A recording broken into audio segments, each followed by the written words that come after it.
bonjour à tous, bienvenue dans le Mug Nowtech. Nous sommes le jeudi 6 avril, comme vous le voyez aujourd'hui, je remplace Guillaume. Comme vous l'avez vu aussi, petit cafouillage technique, parce que je me suis rendu compte juste avant de commencer que le générique ne se lançait pas. Bref, il se lance maintenant, c'est magnifique. Bienvenue en tout cas dans ce mug à Strasbourg. J'espère que vous allez bien. Installez-vous confortablement dans votre canapé, dans votre bureau. Faites-vous un petit café pendant le générique, s'il marche cette fois-ci, mais ça a l'air de marcher. Et on se retrouve juste après.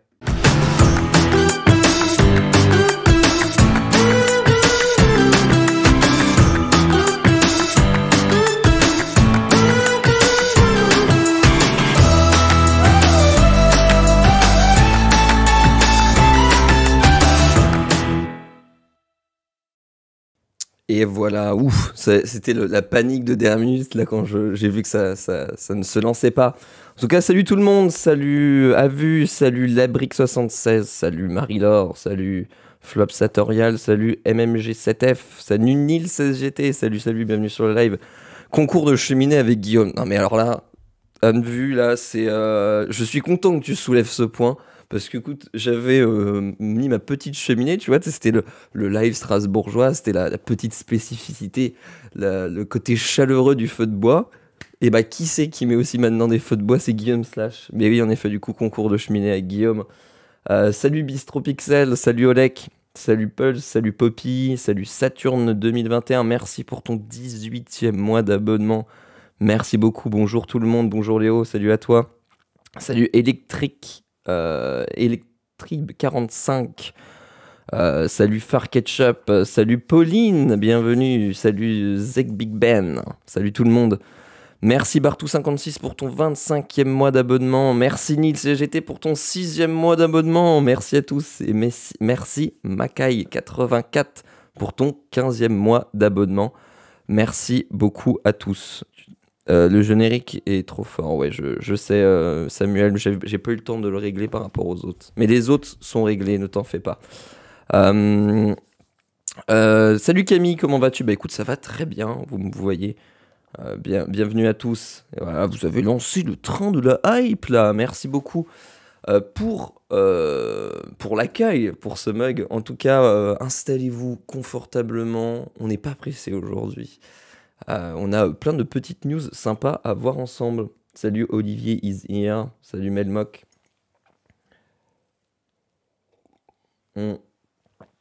Salut Sultan. Salut Sultan. Merci, merci tout le monde. Fin du live prévu 9h30. Mais oui Samuel, ne t'en fais pas. Guillaume et Jérôme font grève. Exactement. Je suis obligé de les remplacer. Non, pas du tout. Guillaume était juste absent aujourd'hui. Bonjour, premier live avec toi pour moi. Et bah écoute, j'espère que tu me supporteras pendant 1h30 ou plus. Qu'est-ce qu'on a au programme aujourd'hui? Est-ce que oui, la transition fonctionne? C'est magnifique. Aujourd'hui, dans le programme, nous avons du coup iOS 17. N'allons pas trop vite non plus. iOS 17 qui sortira en bêta d'ici quelques mois, qui sortira en public courant octobre. Mais on sait déjà actuellement quels sont les appareils qui seront plus mis à jour, plus supportés par iOS 17. On verra ça juste après, même si je vous ai déjà un petit peu teasé quelques éléments dans le titre. Pour aller avec ça aussi, certains services d'Apple ne fonctionneront bientôt plus sur certains OS, comme iOS 11 par exemple. Pareil, on en reviendra dans le détail juste après. On va parler aussi un petit peu de Google Maps, un petit peu de diversité. On va parler d'une nouvelle fonctionnalité dans Google Maps, une fonctionnalité minime, mais quand même plutôt sympathique et plutôt pratique. On va parler aussi de Bouygues et SFR qui veulent faire payer l'État pour le démantèlement des antennes Huawei. Je ne sais pas si vous vous en souvenez. Voilà, il y a quelques années déjà où il y a eu l'interdiction d'utiliser des dispositifs ou de la marque Huawei pour les antennes 5G. Et donc du coup, ce coût de changement de matériel, etc. est important. et les opérateurs veulent faire payer ce coût de démantèlement et d'installation de nouveaux matériels à l'État. PS5, Sony qui réfléchirait à s'inspirer de la Wii U pour un nouveau produit PlayStation. Alors, vous allez voir, c'est plein de rebondissements. Est-ce que c'est une nouvelle PS Vita? Est-ce que c'est une Steam Deck, pardon? Qu'est-ce? Vous allez voir juste après. C'est évidemment des rumeurs, donc à prendre avec des pincettes. La bonne nouvelle du jour. Votre Joy-Con fonctionne mal, Nintendo doit le réparer gratuitement. En effet, Nintendo a annoncé la réparation gratuite de tous les Joy-Con. Je vous ai même sorti un Joy-Con pour l'occasion. Qui ont un problème de Joy-Con drift. Nintendo maintenant s'est engagé à le réparer gratuitement, même au-delà des 2 ans de garantie. Donc c'est plutôt une très très bonne nouvelle. Si le temps nous le permet, on parlera d'une nouvelle éolienne qui a été installée avec une puissance assez monstrueuse. Vous le verrez, on en parlera plus en détail si on a le temps. Aussi, plutôt truc assez cool, Apple qui travaille sur un boîtier d'un AirPods avec un écran tactile intégré sur le boîtier des AirPods, un peu comme le montre l'illustration. Vous vous dites, mais à quoi ça sert? Et vous verrez qu'il y a des fonctionnalités qui pourraient être intéressantes. Une fois de plus, je dis bien pourrait parce que c'est encore des rumeurs. Et le petit dernier sujet piquant, êtes-vous prêt à payer 500 € par mois pour pécho sur Tinder? Ça, c'est un sujet tech comme on l'aime. Et en effet, il y a des rumeurs qui courent comme quoi Tinder proposerait peut-être un abonnement à 500 € par mois. Mais voilà, vous vous dites, mais c'est dingue. Et on verra ça en détail un petit peu après. On sent l'effort pour éviter les sujets IA. Je te l'avais dit que j'étais en boycott IA. Merci pour le train de la hype. Et on passe tout de suite au Kawa.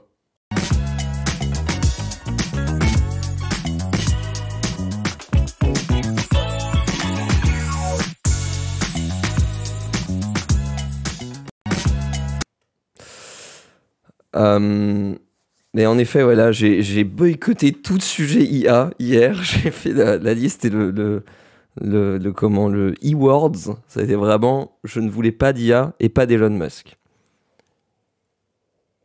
En fait, je vais revenir sur la scène de l'écran. Je vais vous zoomer un petit peu plus pour que vous puissiez voir. Je vérifie juste qu'il n'y ait rien dans l'oreillette. Et c'est tout bon. Du coup, comme je disais, iOS 17, on sait dès à présent quels modèles d'iPhone ne seront pas compatibles avec la mise à jour. Un mug sans parler d'IA, ouais, c'est exceptionnel. Il y a un gros effort là. Du coup, comme dit, Apple va déployer fin 2023 une toute nouvelle mise à jour iOS 17 sur les iPhones. Et comme chaque année, certains modèles ne seront plus éligibles. On vous dresse la liste des appareils qui devraient recevoir la mise à jour. Qui dit nouvelle année dit nouvelle mise à jour iOS majeure. Et en 2023, ce sera au tour d'iOS 17 de venir améliorer l'expérience utilisateur des propriétaires d'iPhone. Cependant, comme d'habitude, tous les appareils du marché ne seront pas éligibles. Certains seront contraints de rester sous iOS 16. La mise à jour actuelle qui vient d'ailleurs de recevoir une nouvelle version apportant de nombreuses nouvelles fonctionnalités. Avec iOS 16, du coup, Apple avait déjà abandonné les iPhone 6S, 7 et SE de première génération. Et cette année, ce sont sans surprise les modèles suivants qui devraient passer à la trappe. D'après un rapport, Apple devrait notamment laisser de côté ses iPad Pro 9,7 pouces et 12,9 pouces de première génération, l'iPad classique de 5e génération, mais également de nombreux smartphones qu'on va voir juste après. Et merci Wodka pour ton 28e mois d'abonnement. Je suis le mug en vélo bon live. Fais attention à toi, mais merci beaucoup. Comme dit, je dis beaucoup comme dit en effet, on va voir du coup la liste des iPhones qui seraient abandonnés par Apple. Comme vous l'avez vu dans le titre, iPhone X ou 10, ça dépend de la team X ou team 10. Il devrait ne plus être mis à jour. En 2017, Apple suivait la tendance initiée par quelques fabricants chez Android en dévoilant son propre smartphone avec une encoche en haut de l'écran. L'iPhone X, c'est celui qui devrait cette année être abandonné par Apple. Le design des appareils aura finalement assez peu évolué depuis et le fabricant américain propose toujours à ce jour des modèles avec une encoche, dont notamment les iPhone 14, 14 Plus, 14 Pro, etc. L'encoche, même si avec le temps elle s'est réduite, non pas vraiment, 14 Pro c'est la petite pile, mais en tout cas voilà, elle a très peu évolué dans le temps, sauf elle a un petit peu réduit de taille. J'espère que l'iPhone XR sera compatible, et oui, MTBG68, l'iPhone XR sera encore compatible. Je pense que ce sera sa dernière année de mise à jour, mais il sera encore compatible iOS 17. L'iPhone X, du coup, ne sera pas le seul à ne pas être éligible à la mise à jour, puisque les iPhone 8 et 8 Plus, qui étaient sortis la même année, ne devraient pas non plus profiter de la nouvelle version du système d'exploitation. Si cette rumeur est exacte, iOS 17 et iPadOS 17 seraient incompatibles avec la plupart des appareils dotés de la puce A11 Bionic ou d'une puce plus ancienne, excepté du coup les iPads de 6e et 7e génération qui ont la puce A10 Fusion et les iPad Pro de 2e génération qui ont la puce A10X Fusion. Ceux-là, ils ne seront pas impactés. Et du coup, voici la liste des iPhones qui vont recevoir iOS 17. Alors évidemment, les derniers le sont, mais c'est surtout ici que ça nous intéresse. On voit que l'iPhone XR, tout en bas de la liste, mais est encore mis à jour. L'iPhone XS le sera aussi, et donc du coup après tout ce qui en suit, l'iPhone SE 2020, l'iPhone 11, 11 Pro jusqu'au l'iPhone 14.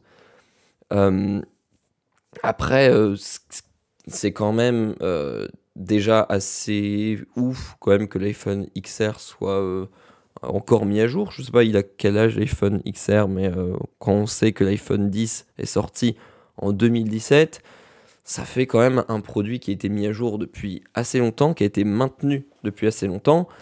Et en plus de ça, ça ne veut pas dire que votre produit sera obsolète. Il y aura quand même, il y a eu le cas dernièrement avec je sais plus quelle version d'iOS, mais une vieille version d'iOS qui a été mise à jour avec un correctif de sécurité. Donc Apple quand même continue, même sur des vieux OS, à mettre à jour quand il y a des failles critiques, des failles de sécurité critiques. Ça c'est déjà une bonne chose. Et en plus de ça, voilà, iOS 16, ça fonctionne très bien. Et si vous n'êtes pas sous iOS 17, vous avez encore au moins, je pense, 2 ans avant, 2 ans de tranquillité avant que vous soyez embêté avec votre version d'iOS. Et voilà, donc c'est quand même plutôt une bonne nouvelle dans l'ensemble.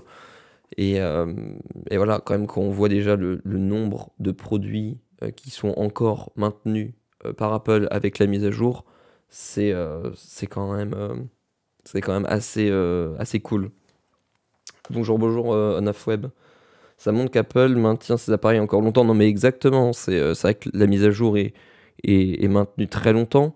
Et en plus de ça, c'est ce que je disais, même quand tu as des vieilles versions d'iOS, je sais plus, peut-être que quelqu'un le sait dans le chat, même des anciennes versions d'iOS, je sais plus si c'était iOS 15 ou iOS 16, iOS 15 ou 14, je sais plus lequel c'était.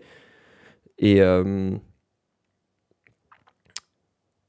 voilà quoi. En tout cas, c'est plus que la concurrence en effet. Ouais, iPhone 7 remis à jour et fonctionne bien. Oui, non, mais c'est pas pour autant que c'est pas parce que si vous êtes c'est pas parce que si vous n'avez pas la dernière version d'iOS que votre iPhone est obsolète, hein. C'est juste que vous n'aurez pas les dernières fonctionnalités, vous n'aurez pas voilà, les derniers apports de iOS 17, mais pour autant, vous pourrez toujours l'utiliser. Tu dis quoi, Sloan? Pas démenti, c'est inexact. Il s'agit d'un micmac de rumeurs qui se percute chez MacRumors et un leak Twitter. Il n'y a rien de sûr à ce stade, c'est juste rumeur contre rumeur. Ok. Après, honnêtement, ce serait pas comment inquiétant qu'il y ait des appareils qui soient plus mis à jour, Parce que chaque année, chaque version d'iOS, il y a des appareils qui sont retirés de la liste forcément. Déjà, la puissance de l'appareil fait que, t'es limité. Et au-delà de ça, ça fait après aussi beaucoup de produits à mettre à jour pour Apple. Et du moins, c'est au minimum à chaque fois mis à jour pendant 5 ans. Donc vous avez quand même l'esprit tranquille, quoi. Mon iPhone 11 fonctionne encore très bien. Il y a encore les nouvelles mises à jour. Ah oui, non mais clairement, iPhone 11 c'est encore un très très bon smartphone. Et tu vois, il est il sera encore maintenu et encore mis à jour. Donc c'est plutôt une bonne nouvelle. Là où on va rebondir avec un second article, c'est que certains services d'Apple, pour le coup, ne seront plus fonctionnels sur des vieilles versions d'iOS. Vous allez voir, c'est pas iOS 15 ou iOS 14. On est sur des versions d'iOS beaucoup, beaucoup plus vieilles. La dernière mage non iOS, c'est iOS 15.7.4, le 27 mars. Okay. Ce qu'il faut noter, c'est aussi qu'il y a des mises à jour de sécurité pour ceux qui n'ont pas les mages logiciels classiques. Exactement. Et oui, l'iPhone SE 2020 sera mis à jour. Mais comme nous le montre l'article, les services d'Apple, du moins certains services d'Apple, ne fonctionneraient bientôt plus sur les OS anciens comme iOS 11 et WatchOS 4. Donc vous voyez quand même, on en est de ce que je vous disais juste avant, c'est pas parce que vous avez une vieille version d'iOS que vous avez un appareil qui ne fonctionne plus. Là, c'est les appareils sous iOS 11 qui, du coup, ne seront plus compatibles avec des services iCloud de l'iPhone. Je vous lis l'article. Apple aurait prévu de restreindre l'accès à ces services comme iMessage, Siri, l'App Store sur les OS les plus anciens, sortis en 2017. Les services d'Apple seraient donc coupés sur iOS 11, WatchOS 4 et macOS 10.13. Les appareils d'Apple moins récents, qui tournent encore sous les anciennes versions des systèmes d'exploitation, perdraient bientôt l'accès aux services d'Apple. Lorsque l'accès aux services d'Apple sera coupé sur ces appareils, les utilisateurs devront les mettre à jour ou les remplacer s'ils ne peuvent pas être mis à jour vers un OS plus récent. T'es pas obligé de le remplacer non plus. Mais bon, on va dire que ton usage sera assez limité. Tant que Message ou FaceTime fonctionne, ça me bat. Ouais, non, du coup, tu vois, ça ne fonctionnera plus. Mais bon, on parle quand même d'iOS 11, hein, comme nous dit FRNJS, c'est iPhone 5S. Pour remettre dans le contexte. Donc on est quand même sur des smartphones qui sont déjà très très vieux. Enfin vieux, du moins quasiment obsolètes quand même. L'article nous reparle justement qu'iOS 17 ne serait pas compatible avec l'iPhone X. Mais ça, on a déjà lu à l'instant. Du coup, les services d'Apple, à l'exception d'iCloud, seraient bientôt indisponibles sur les OS de 2017. Le leaker, du coup, sur Twitter, Stella Fudge, c'est son arrobase, a partagé cette nouvelle. Apple aurait ainsi prévu de couper l'accès à ces services sur les OS anciens au début du mois de mai. Donc vous avez encore jusqu'à la fin du mois. La seule exception est iCloud qui continuera à fonctionner sur ces appareils. Voici les versions des OS qui ne seraient plus prises en charge par les services d'Apple sur MacBook, Apple TV, Apple Watch.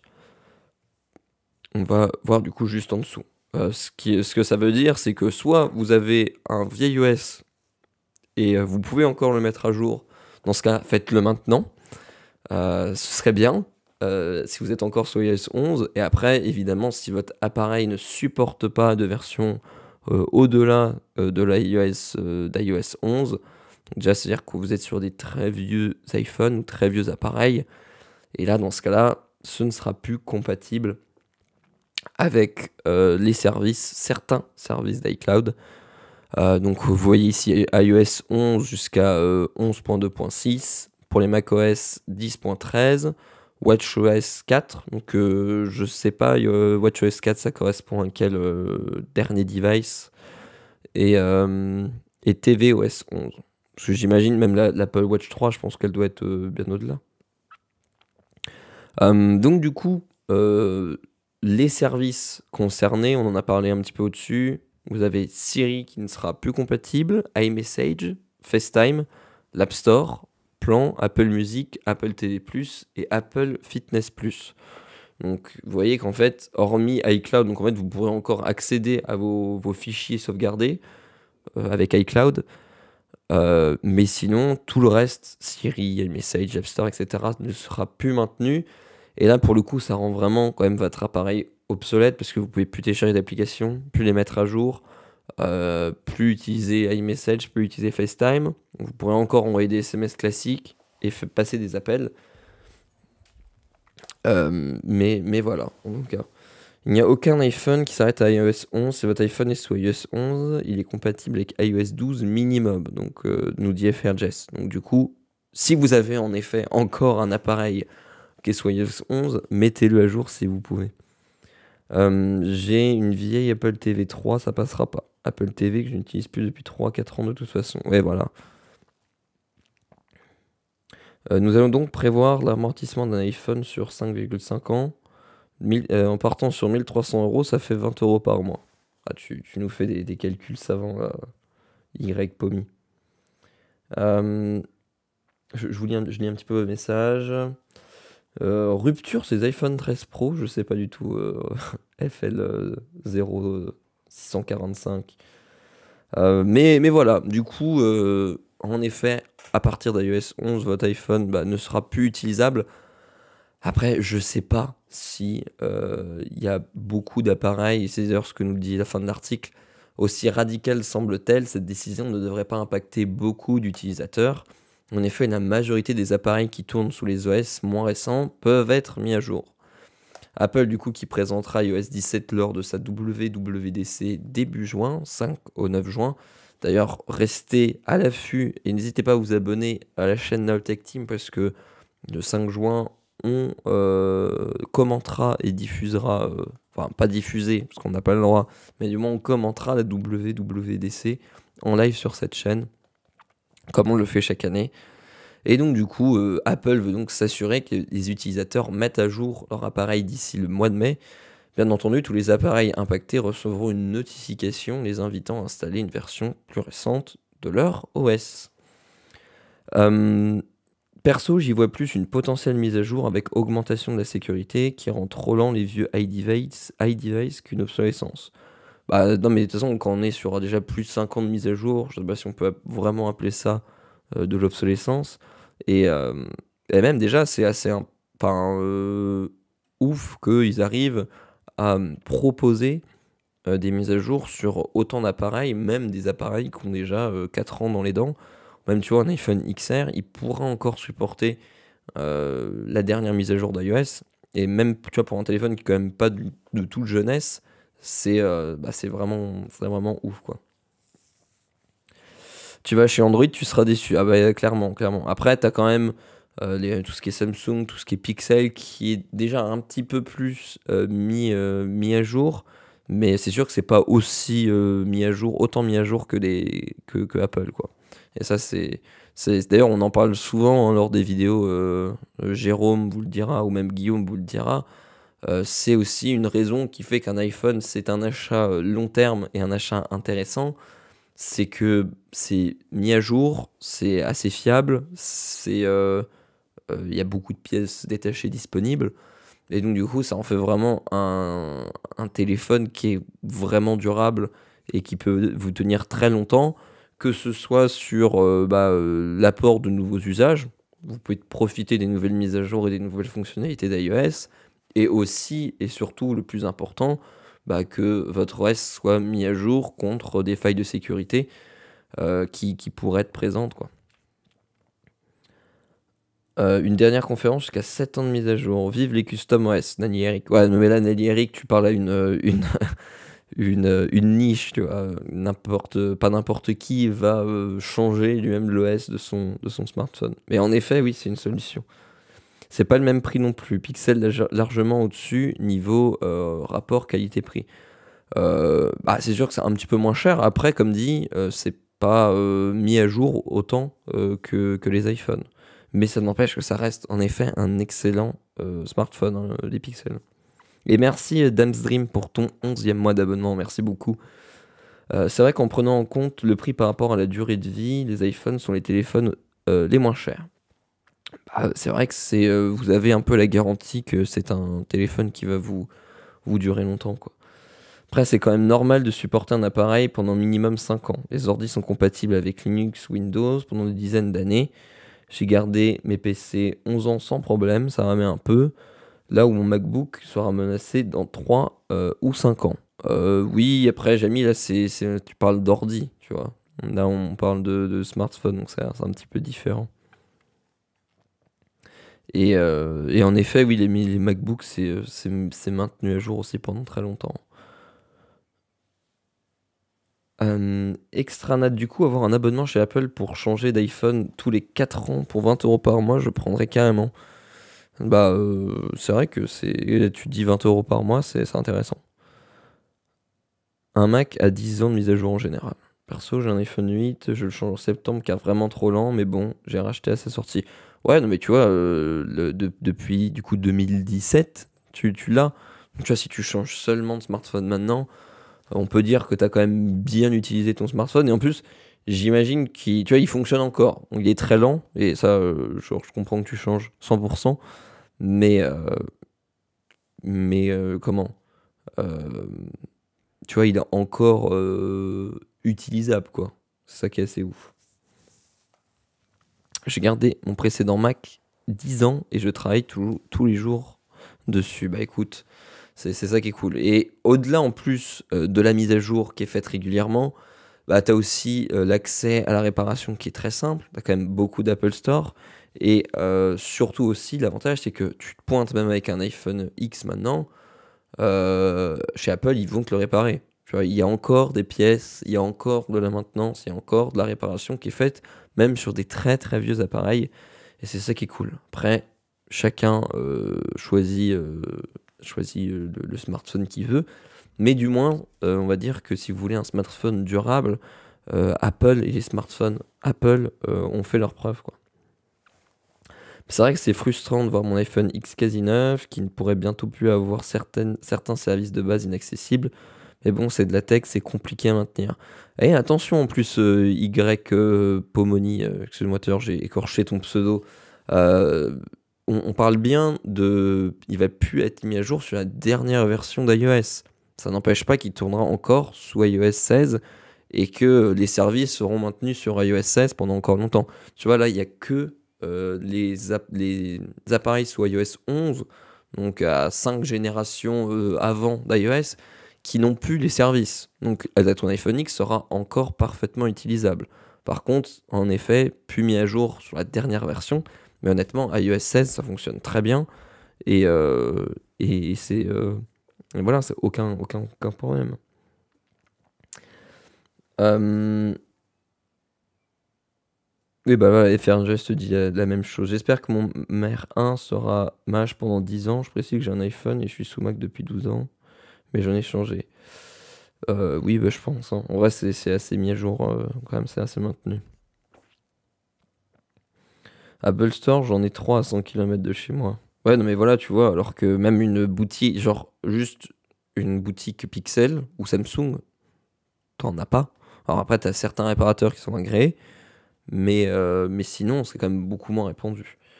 J'ai utilisé mon MacBook Pro Retina les premiers de 2014 jusqu'à quelques mois où l'écran a lâché, pas rentable à réparer. Ouais, non, mais tu vois, 2014, le truc il a 9 ans du coup, c'est énorme. C'est énorme. Donc techniquement, avant de perdre les services, ce sera dans 5 ans à peu près. Ouais, exactement. Après, faut pas se fier là-dessus parce que rien ne nous dit que ce soit coupé avant. Mais oui, je pense que tu peux avoir au moins 3 ans largement de tranquillité. Euh, iOS 16 aura encore des mises à jour de sécurité, les iPhone 6 ont encore des matchs de sécurité. Non mais exactement, exactement. En tout cas voilà. Bonjour, c'est prévu pour quand? Tu parles du coup de iOS 17. iOS 17, du coup, début juin, tu auras la bêta, mais qu'on recommande pas du tout d'installer. Je déconseille d'installer la bêta, surtout les premières bêtas développeurs, c'est une catastrophe. Enfin, ça fonctionne, mais ça rend vraiment votre iPhone pas fiable du tout. Et je vous déconseille vraiment de faire les mises à jour bêta, parce que ça vous apporte des ennuis. Et franchement, euh, gardez un peu de patience, attendez encore 3 mois avant la sortie officielle, 3-4 mois avant la sortie d'iOS officielle pour le mettre à jour. Je vous conseille vraiment de ne pas mettre les bêtas, et après, limite les bêtas publiques si vous êtes un peu pressé, mais même les bêtas publiques, les premières versions, c'est pas non plus ce que je conseille. Après, faites ce que vous voulez. Bêta pour un iPhone, pas principal. C'est pour les développeurs. Oui, non, mais exactement. Après, c'est si jamais tu vas voir les dernières fonctionnalités. En tout cas, voilà, sur cette petite parenthèse sur iPhone et sur iOS. Maintenant, allons aussi chez Android, même si la fonctionnalité sera aussi disponible sur iOS et Android. Google Maps qui dévoile une petite nouveauté qui fait plaisir, nous dit l'article. Et vous allez voir, c'est une fonctionnalité vraiment minime, même au début vous ne la voyez pas à l'œil nu, mais une fois que vous avez capté, c'est vrai que c'est une fonctionnalité qui est plutôt pratique pour ceux qui ont l'habitude d'utiliser Google Maps. J'en dis pas plus, mais vous allez voir, c'est petite news sympa. Ça révolutionne pas l'usage de Google Maps, mais en tout cas c'est très très sympa quand même. Google Maps du coup se dote d'une petite fonctionnalité discrète permettant de bien garder en tête l'emplacement d'un lieu que l'on a sélectionné, même après avoir fait défiler la carte. Et déjà là, sur la photo, sur le screen, je ne sais pas si vous remarquez un petit quelque chose, mais la fonctionnalité est juste ici. Google Maps, du coup, qui est une application de navigation qui se dote très régulièrement de nouvelles fonctionnalités. Certaines représentent des mises à jour majeures, d'autres sont un peu plus discrètes, mais tout de même très intéressantes. Celle qui nous intéresse aujourd'hui appartient à la seconde catégorie. Super pratique cette fonctionnalité. Ah bah il y en a déjà qui l'ont. Moi perso je ne l'ai pas. Mais voilà. Certaines personnes du coup utilisant l'application peuvent ainsi voir une amélioration de l'épingle rouge qui s'affiche lorsque vous sélectionnez un lieu sur la carte. Ce pin permet de se mettre en exergue le lieu en question sur le planisphère.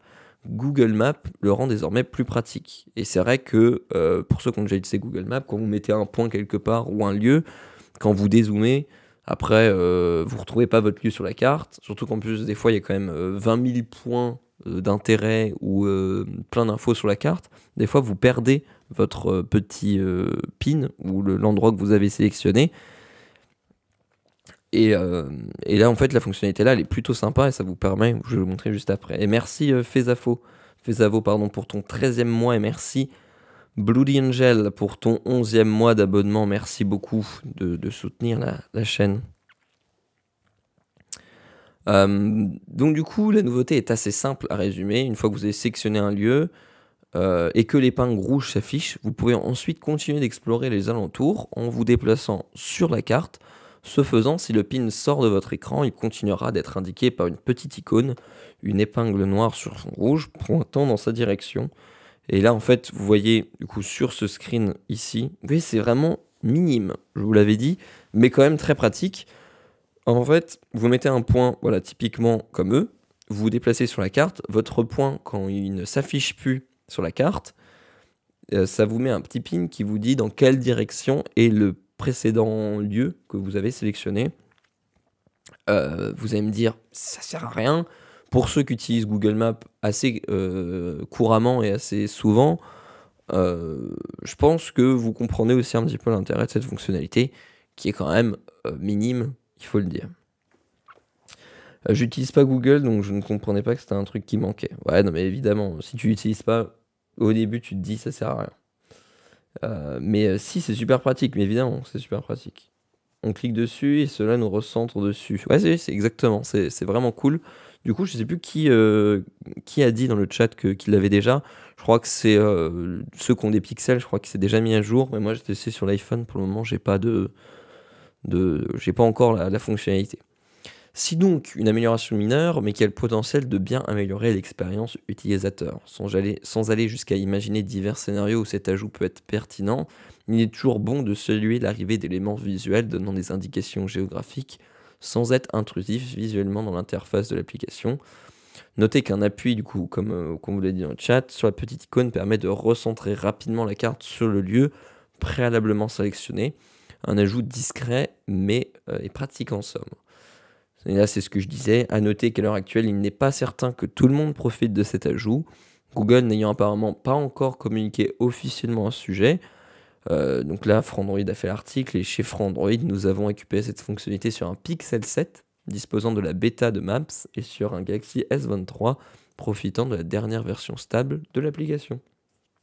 Ah bah voilà, S23, il y a la team S23 dans le chat, je l'ai sur mon S23 Ultra, je l'ai sur mon S23 Plus. Donc voilà, pour le moment c'est déployé sur Android, pas encore sur iOS. J'ai un Realme, je l'ai. Ah bah écoute, c'est cool. Ah si, c'est pratique, j'ai ça sur Apple Maps et OSM. Ah bah écoute, je sais même pas que il y avait la même fonctionnalité sur Apple Maps. Mais bon, en tout cas, c'est cool que ça s'ajoute dans Google Maps.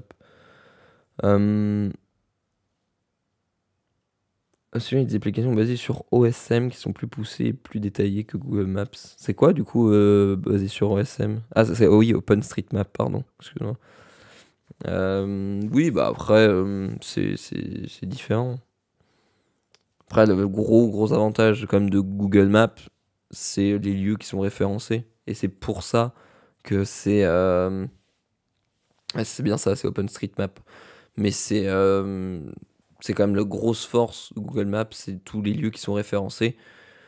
Et alors vous allez me dire, oui, les applications, vous allez récupérer des bases de données, etc. Mais honnêtement, c'est quand même très bien intégré dans Google. Et surtout quand vous voulez avoir des avis sur des lieux, etc. Même pour avoir des avis, hein, surtout des restos, des trucs comme ça, c'est quand même plutôt cool. Surtout que maintenant, il y a même la fonctionnalité dans Google Maps qui vous dit quels lieux sont beaucoup fréquentés, etc. C'est vraiment cool. Par contre, OpenStreetMap, la recherche est à Yesh. Ouais, bah, voilà, tu vois, c'est un peu pour ça. OSM Hand, du coup, c'est une autre application et un peu compliquée d'utilisation au début, mais beaucoup plus poussée que Maps et beaucoup plus détaillée. Après, voilà, je pense qu'il y a aussi du coup des fonctionnalités de navigation, etc. dans OSM Hand. Je n'utiliserai pas Google Maps s'il n'était pas si bien intégré. J'utilise Google Maps via Waze perso. Ouais, après Waze, du coup, c'est pour usage voiture, mais présent sur Pixel 7 Pro, Map stable. Ouais, bah voilà. Donc je pense que ça doit être en train d'être mis à jour et d'être déployé progressivement. En tout cas, voilà. Pour les utilisateurs de Google Maps, c'est toujours une petite fonctionnalité bien sympathique qui fait plaisir et surtout qui améliore grandement, même si c'est un petit ajout, la, l'interface et l'expérience utilisateur dans Google Maps. Salut Monsieur Papa.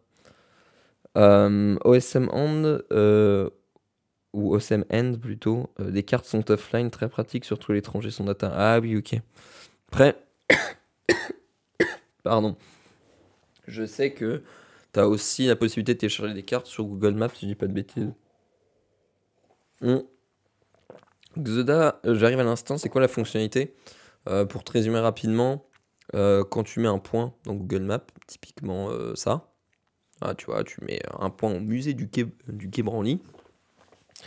Après, quand tu te déplaces sur la map et que ton point n'est plus visible sur ton écran, tu as un petit pin en bas, là, comme ça, un petit pin rouge qui t'indique dans quel sens il est. Et si tu cliques dessus, ça te ramène automatiquement là où tu as positionné ton point. Comme j'ai dit tout à l'heure, si tu n'utilises pas Google Maps, tu vas te dire à quoi ça sert. Pour ceux qui utilisent Google Maps, se rendre compte que c'est une super fonctionnalité. Oui, la recherche et navigation se fait avec tout type de véhicules, piétons, etc. Mais plus simple, il y a Organic Map. Ah, il y a 20 000 applications. En tout cas, voilà, dans le chat, ça se donne ces petits tips et ces petites applications tierces. On va parler maintenant d'un sujet plus sérieux, Bouygues et SFR qui veulent faire payer l'État pour le démantèlement des antennes Huawei. Je ne sais pas du coup si vous vous souvenez de ce gate qui est en 2020, oui c'est ça, 2020, avec du coup l'interdiction d'utiliser des antennes Huawei sur le territoire français, et pas que, hein, aussi américain, mais la France aussi a eu l'interdiction, les opérateurs ont eu l'interdiction d'utiliser du matériel de télécommunications de la marque Huawei. Depuis du coup l'instauration des mesures anti-Huawei prévues par la loi sur la sécurité nationale de 2020, Bouygues Telecom et SFR doivent financer le démantèlement des antennes 5G du constructeur chinois présentes sur l'Hexagone. Les deux opérateurs ont donc décidé de saisir la justice pour être indemnisés par l'État. Je m'en souviens plus. Ouais, ça commence à faire du coup maintenant quasiment 3 ans, 2-3 ans. Mais le sujet revient un petit peu au goût du jour et je trouvais ça assez intéressant. Du coup, nos confrères de l'Informé nous apprennent ce mercredi 5 avril que Bouygues et SFR ont saisi le tribunal administratif de Paris afin d'obtenir des indemnités de la part de l'État. Les deux opérateurs estiment qu'ils n'ont pas assuré financièrement le démantèlement en France des milliers d'antennes Huawei. Souvenez-vous, du coup, en 2019, de nombreux pays décident de prendre des mesures contre Huawei. Le constructeur chinois est notamment suspecté par l'administration Trump et par plusieurs pays occidentaux d'espionnage pour le compte de Pékin. En gros, pour faire simple, ils ont été accusés. Si je dis pas de bêtises, je crois que ça n'a jamais été vraiment avéré, donc c'est difficile à prouver.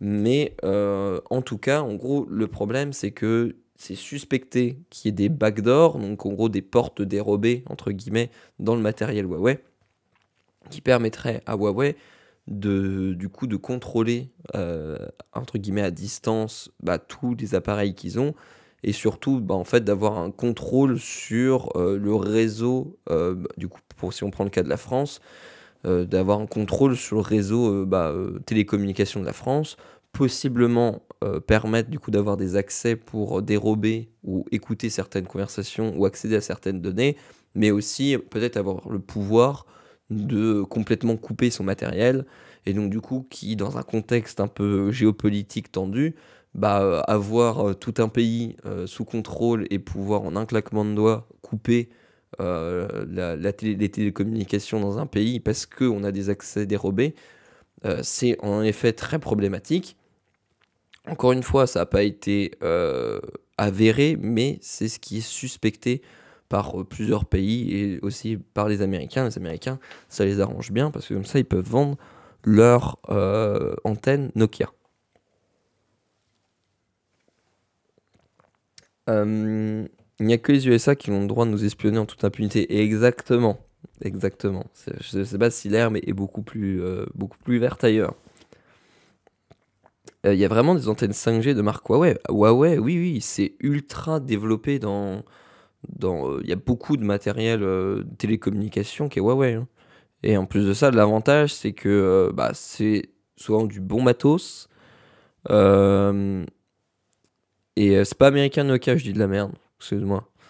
Je sais pas, c'est quelle marque Nokia? Je sais plus. Je croyais que c'était américain, excusez-moi. Je dis de la merde. Merci de me reprendre. Mais oui, Huawei a beaucoup de matériel 4G, 5G. Et en plus de ça, c'est du matériel qui est vraiment bon, quoi. C'est vraiment du bon matériel. Et en plus de ça, souvent un petit peu moins cher. Et alors, en gros guillemets, bon marché, entre guillemets. Finlandais. Excusez-moi. Avant, beaucoup de pays avaient du matériel français avant qu'on devienne un pays de boomers intergénérationnel. Même les modems, il y en a beaucoup de marque Huawei. Ouais, mais exactement. C'est vraiment un gros acteur dans la télécommunication.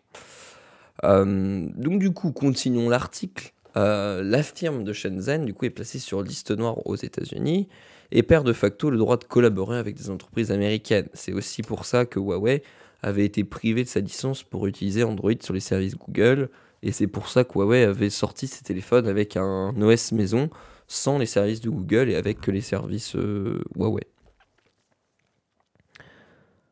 Ah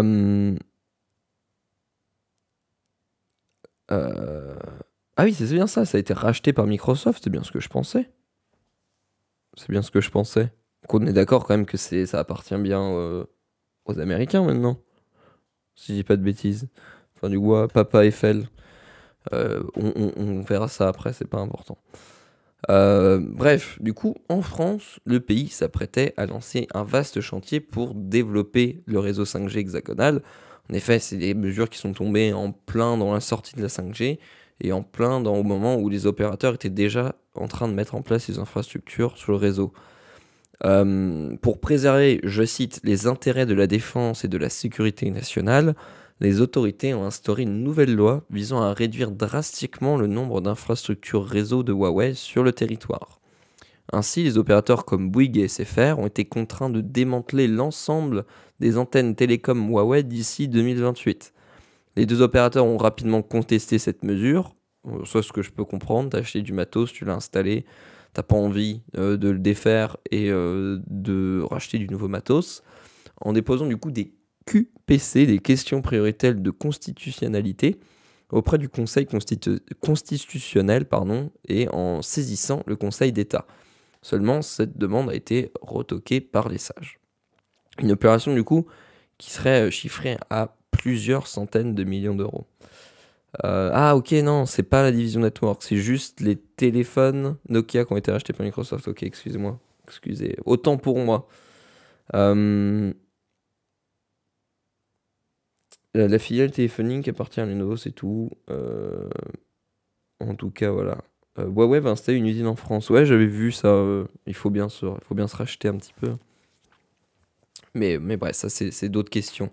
Du coup, d'après Bouygues, parce que du coup, Bouygues et SFR ont été les deux gros opérateurs à utiliser massivement des produits Huawei pour développer leur réseau, le coût de l'opération pour Bouygues uniquement serait de 82 millions d'euros d'après ses premières estimations.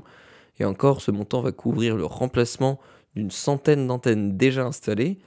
Au total, la filiale du groupe de BTP devra supprimer pas moins de 3000 antennes d'ici 2028. Ce nombre monte à 8000 antennes pour SFR. En d'autres termes, l'enveloppe exigée par les deux opérateurs pourrait bien atteindre des centaines de millions d'euros. Pour demander réparation, Bouygues et SFR s'appuient sur une décision du Conseil d'État en date de 2019.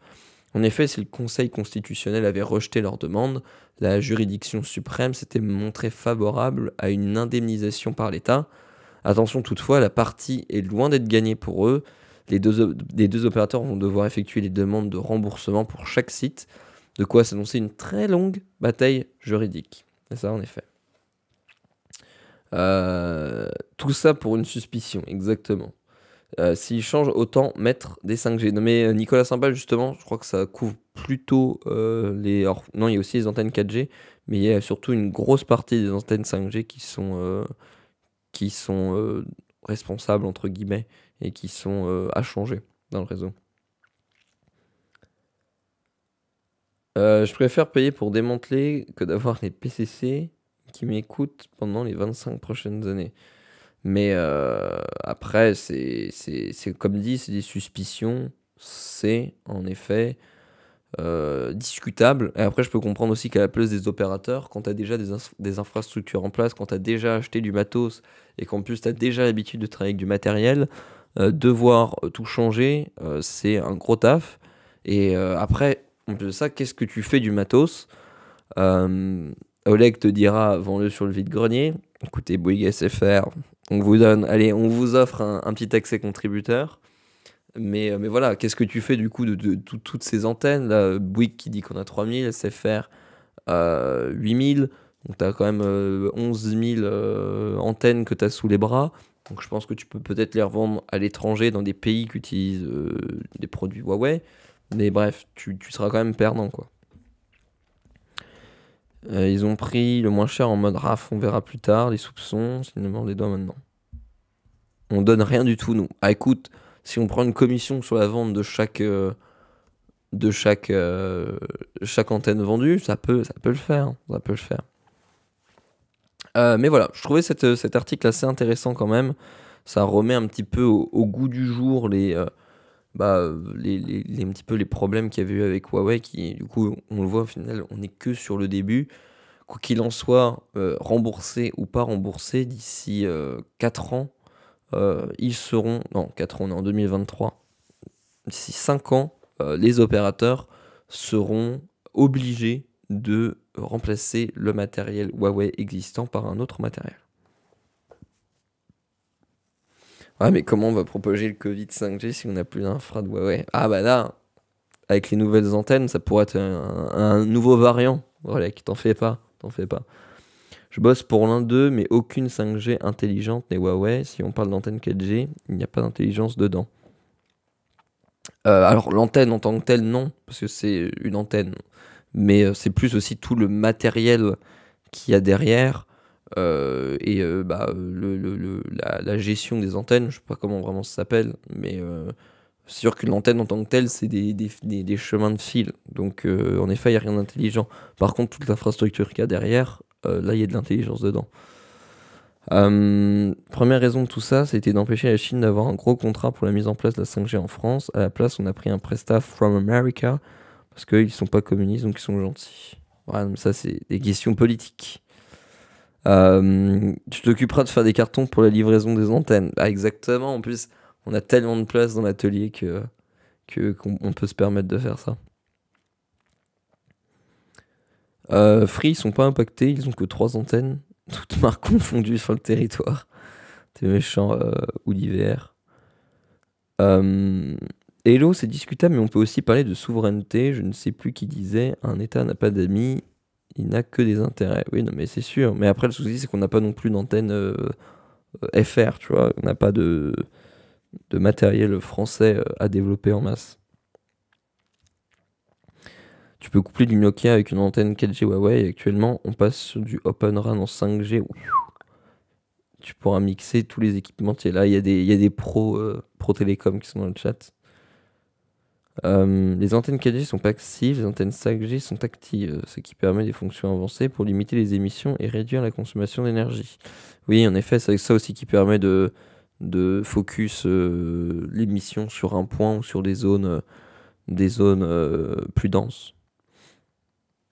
Enfin voilà, en tout cas, ce petit article qui change un peu. Maintenant, si on parlait de possibles nouvelles consoles portable sorties par Sony qui réfléchirait à s'inspirer de la Wii U pour un nouveau produit PlayStation. Les rumeurs vont bon train sur le web concernant une nouvelle console portable PlayStation. 2 journalistes habitués des rumeurs ont apporté leur point de vue sur le sujet. L'actu en bref, qu'est-ce que c'est que ça? L'actu en bref. Donc du coup, 2 journalistes estiment que Sony prépare une nouvelle console, que la console pourrait, c'est un petit récap, utiliser une fonction de remote play de la PS5, donc du coup, de jouer un petit peu en mode à distance. Donc la puissance est sur la PS5 et vous avez que l'écran et le contrôleur en portatif. Et en effet, comme nous dit l'article, avec le succès de la Switch et aussi de la Steam Deck, qui était quand même un bon succès, pas à l'échelle de la Nintendo Switch, le format portable et la console portable reprend vraiment d'intérêt. Ouais, c'est pas une vraie console, non mais exactement. Je dirais plus une Switch qu'une Wii U. Bah écoute, tu verras Nicolas Samba, parce que en fait ça dépend des rumeurs, mais c'est pas vraiment une vraie console portable, d'après ce que les rumeurs disent. Inspiré par la Wii U, c'est pas rassurant, vu le flop de celle-ci, non, mais tu m'étonnes. Depuis du coup l'échec de la PS Vita au début des années 2010, les fans de PlayStation attendent fermement le jour où Sony redonnera une chance aux consoles portables face à Nintendo. Le succès de la Nintendo Switch et l'arrivée du cloud gaming a démontré qu'il y avait peut-être la place pour un PlayStation Phone. Plus récemment, de nouveaux acteurs comme Valve avec Steam Deck, et Asus aussi tentent l'expérience. Et tout le monde, après, avec je pense que Steam a vraiment tenté le coup, ça a fonctionné, et je pense que ça redonne un peu de l'espoir à tout le monde que le portable a encore de l'avenir, surtout comme nous l'a montré la Nintendo Switch. L'attente du coup pourrait toucher à sa fin. Si les dernières rumeurs du secteur se concrétisent, Sony travaillerait bien à prendre un nouveau format portable, mais peut-être pas une console capable de faire tourner les jeux nativement. Donc, du coup, plus un esprit un peu gros guillemets cloud gaming, même si le cloud gaming serait en fait à la maison. Je vais vous expliquer juste après. Donc une portable dédiée au cloud gaming. Des derniers échos autour d'une console portable Sony proviennent d'abord de Tom Anderson, cet ancien journaliste qui est désormais habitué aux fuites. Il se concentre habituellement sur les jeux, donc les FPS comme Call of Duty ou Battlefield, mais depuis plusieurs mois, il multiplie des rumeurs autour de PlayStation Et c'est notamment lui qui promet l'arrivée d'une PlayStation 5 avec un lecteur Blu-ray externe. Ok, merci pour l'info Tom. Cette fois-ci, du coup, il s'est montré plus flou en annonçant seulement que Sony travaillait sur un nouveau type de matériel qui n'a pas fait l'objet de rumeurs ou d'annonces jusque-là. Cela exclut de fait des révisions de la PS5 ainsi que d'éventuels futurs écouteurs sans fil de la console. Les fans ont eu alors l'idée d'une nouvelle console portable de PlayStation. Il a par la suite publié un article plus complet sur le sujet. D'après Tom Anderson, Sony prépare une console portable sous le nom de code Q-Lite. Il s'agirait d'un accessoire de PlayStation 5 qui utiliserait la fonction Remote Play. Cela rappelle la proposition de Nintendo avec le gamepad de la Wii U. En effet, d'après l'article, cette console ne serait pas capable d'accéder en streaming au cloud gaming. C'est vrai qu'un petit peu compliqué. En gros, ce que nous disent cette rumeur Tom Anderson, on verra, il y en a une autre après qui nous dit un petit peu le contraire, mais en gros, ce serait juste un écran déporté, le jeu serait en train de tourner, la puissance serait sur votre PS5, et ça vous permettrait de jouer en portable chez vous, du coup même pas en extérieur, chez vous sur petit écran, donc quand même un usage très très limité.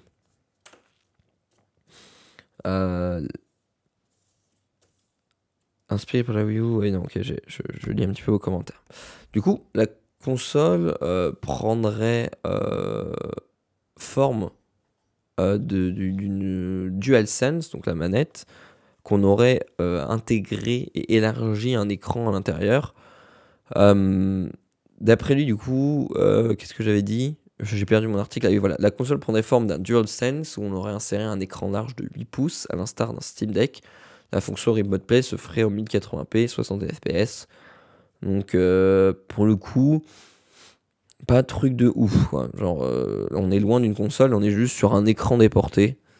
Mais, attention, Jeff Brugg, journaliste aussi habitué des rumeurs, nous dit des infos un petit peu plus croustillantes et on espère que ce sera un peu plus la version de Jeff qui sera la plus réaliste. D'après du coup le journaliste, il aurait entendu des bruits de couloir parlant d'une console portable dédiée au cloud gaming. Il s'agit d'une idée plutôt récente sur le marché et née de l'émergence des services de cloud gaming. Logitech s'est essayé avec Tencent et Razer a aussi lancé un format similaire.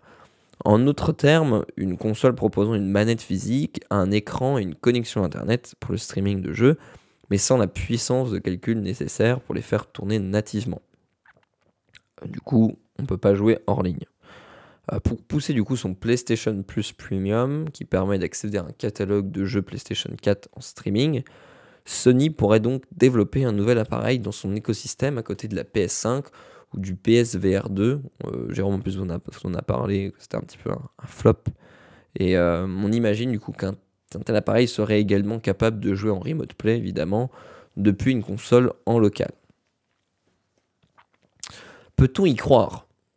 Peut-on y croire? Alors là, en effet, on est sur des rumeurs. Donc pour le moment, nous n'avons que quelques bruits de couloir à se mettre sous la dent, venant de deux sources certes concordantes, mais qui ont pu se tromper par le passé sur ce genre de rumeurs. De plus, en admettant qu'un projet soit bien en cours chez Sony, le fabricant pourrait l'abandonner à tout moment avant son annonce. Reste que le fabricant a trouvé un nouvel intérêt pour ses services depuis un an et souhaite pousser les niveaux d'abonnement PlayStation Plus Extra et Premium. Une console portable dédiée au cloud gaming sera un excellent moyen de le proposer. Et du coup, voilà, on est quand même loin d'une Switch et on est quand même loin d'une Steam Deck. Là où une Steam Deck permet de jouer en local avec les jeux qui tournent en local. Après, c'est ça qui fait qu'elle est massive, c'est ça qui fait que l'autonomie est assez faible. C'est parce que toute la puissance est embarquée. L'avantage du coup de ces consoles cloud gaming, c'est qu'en fait c'est un écran. C'est presque en fait comme si vous mettiez une manette sur un smartphone. C'est à peu près le même intérêt, c'est un écran, une connexion internet et des contrôleurs. Aucun intérêt. Le gros problème de cette Wii U qu'on pensait tous, ce serait une console portable avec la console à la maison, alors que pas du tout. Ouais, non, mais en effet, pas du tout. Le gros problème de cette... ils devraient ajouter cette fonctionnalité sur leur PSR V2, ça boosterait les ventes de 1 ou 2 utilisateurs. Là où la Switch fonctionne, ouais, non, mais clairement. PC plus Switch, c'est dur à battre pour la concurrence. Ils savent plus quoi inventer. peux déjà louer la PS5 avec n'importe quel produit Android. Ouais, ok. Mais c'est... Enfin voilà, c'est intéressant. S'il faut la console, une connexion internet, voire un abonnement, c'est mort. Non mais c'est vrai que ça perd un peu de son intérêt. On est très loin d'une PS Vita, etc. ou d'une console dédiée à ça. On en est pour le moment très très loin. Et au fait, au mieux, ce sera une console cloud gaming. Au pire, ce sera juste un contrôleur pour jouer en local. Là où, en effet, franchement, ça perd vraiment, vraiment de son intérêt. En tout cas, voilà, c'était la petite, la petite news de chez Sony. En tout cas, on sent quand même que la Switch et le succès énorme de la Switch a quand même fait un petit peu réveiller la concurrence et s'est dit, punaise, en fait, le portable, ça a encore de l'avenir.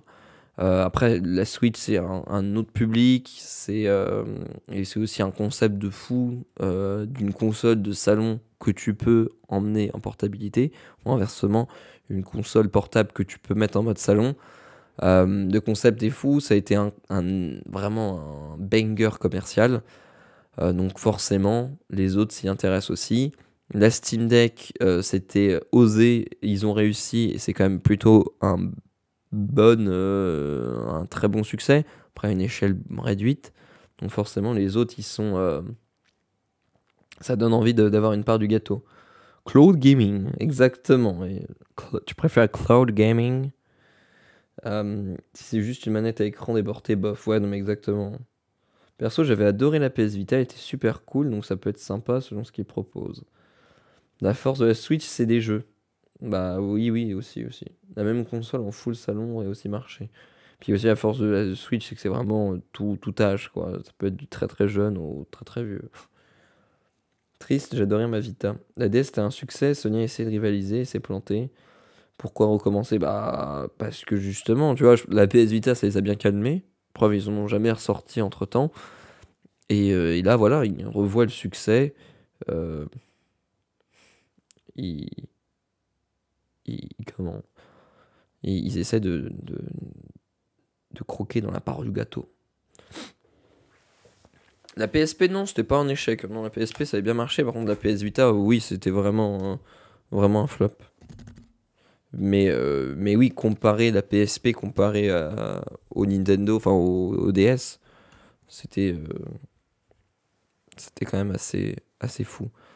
On va passer du coup au prochain article. On va parler de Joy-Con. Regardez, hein, je vous ai même sorti un Joy-Con pour l'occasion, pour vous illustrer au mieux cet article. Voilà, vos Joy-Con ne fonctionnent plus, vous avez le Joy-Con Drift. Bonne nouvelle pour vous, vous allez pouvoir le faire réparer gratuitement, même si il n'est plus sous garantie. On va voir un petit peu plus en détail. Comme voilà, je vais pas vous relire l'article, je vais pas vous lire le titre, pardon. Du coup, c'est la fin d'un long feuilleton. En accord avec la Commission européenne, Nintendo s'est engagé à prendre en charge la réparation des Joy-Con défectueux, même s'ils ne sont plus sous garantie. Alors, vous allez voir, il y a quelques conditions, mais c'est quand même déjà une très très bonne nouvelle. Serait-ce la fin du feuilleton lié au Joy-Con Drift? D'un point de vue légal, oui. Dans un communiqué publié le 4 avril, la Commission européenne a officialisé une excellente nouvelle. Nintendo s'est engagé à réparer gratuitement tout Joy-Con souffrant d'un bug de réactivité du stick. J'adore le bug de réactivité du stick. Le Joy-Con Drift bien francisé. Même en dehors de la période de garantie, donc de 2 ans en France. Cette page officielle, visible sur le site de Nintendo, stipule les conditions permettant d'en profiter. La réparation gratuite des Joy-Con défectueux était déjà actée en France, sous la pression de l'association UFC Que Choisir. Nintendo avait d'abord limité les interventions gratuites aux modèles encore sous garantie. D'ailleurs, moi j'en ai déjà profité pour ce Joy-Con là, et j'ai encore le problème qui revient. L'intervention des hautes instances européennes scelle une bonne fois pour toutes la politique de Nintendo vis-à-vis des problèmes rencontrés par des milliers de joueuses et de joueurs. Le Joy-Con présente un défaut avéré, et la multinationale n'a d'autre choix que de proposer un geste commercial inhabituel. C'est vrai que pour Nintendo, c'est assez fort.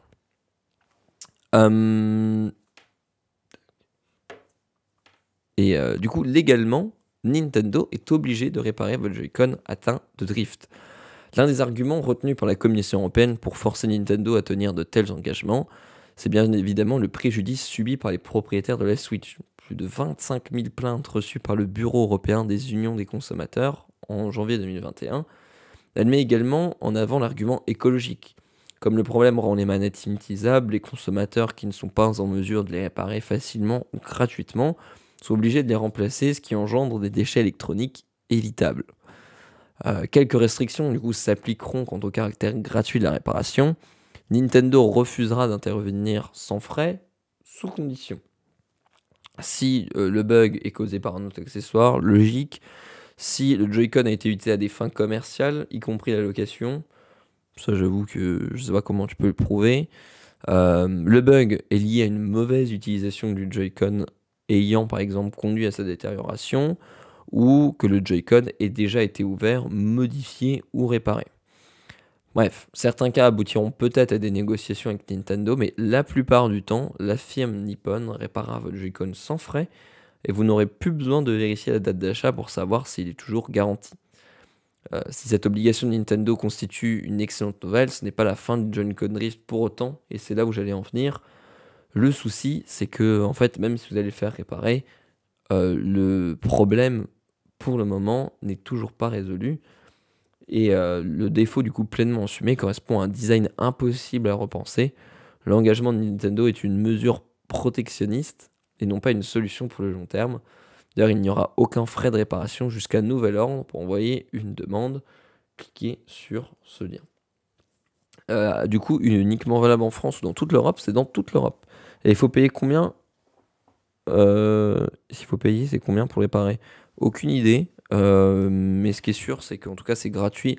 Honnêtement, je pense que, sauf si tu as fait de la location, mais ça va le prouver, ou sauf si ton Joy-Con il s'est fait manger par ton chien, tu peux aller sur le site, sur le lien, et tu peux demander une prise en charge. Et honnêtement, moi, quand je l'avais fait sous garantie, en plus de ça, c'était vraiment...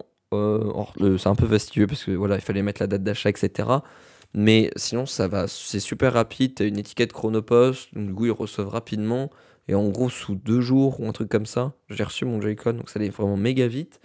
Seul problème, c'est que j'ai le problème qui est revenu.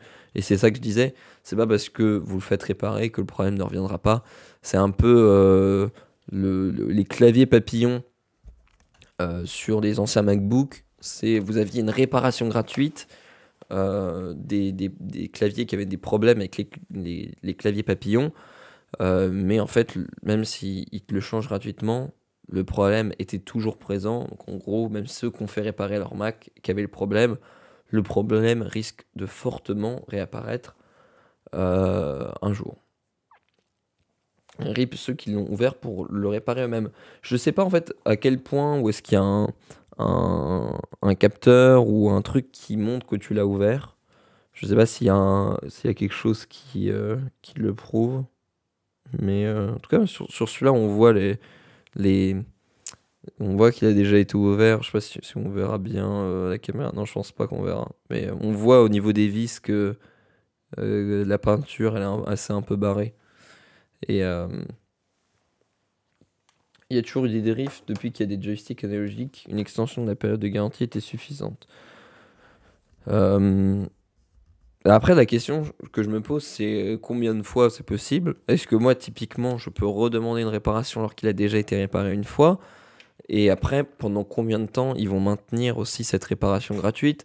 Parce que ça m'étonnerait que dans 3 ans, ce soit encore en mode comment open bar et qu'on puisse faire réparer. Parce que vu que le problème survient, ça va faire des très grosses dépenses pour Nintendo. Et à mon avis, un jour ou l'autre, ils vont bien finir par arrêter les réparations gratuites parce que sinon, ça va être un gouffre financier pour eux. Pour moi, ça a été ouvert. Regarde les marques de tournevis sur les vis One, mais voilà quoi. Mais après, si ça a déjà été réparé par Nintendo.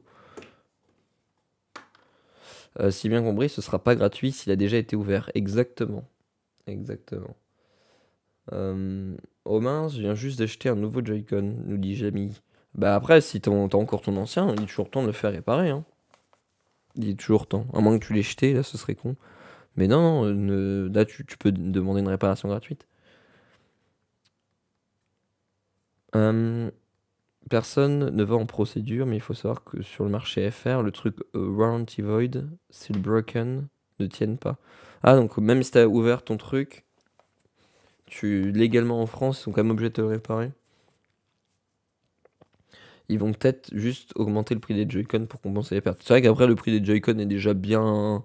Ça coûte cher, les Joy-Con, hein. Est-ce qu'il y a les mêmes problèmes sur les Switch Lite? Auquel cas, est-elle réparée gratuitement? Alors, je crois que le problème survient aussi sur la Switch Lite. Mais par contre, non, c'est pas pris en charge gratuitement. Parce que là, ça ne concerne que les Joy-Con, hein. Que le Joy-Con sur du coup les Switch normales et le Joy-Con qui peut s'enlever.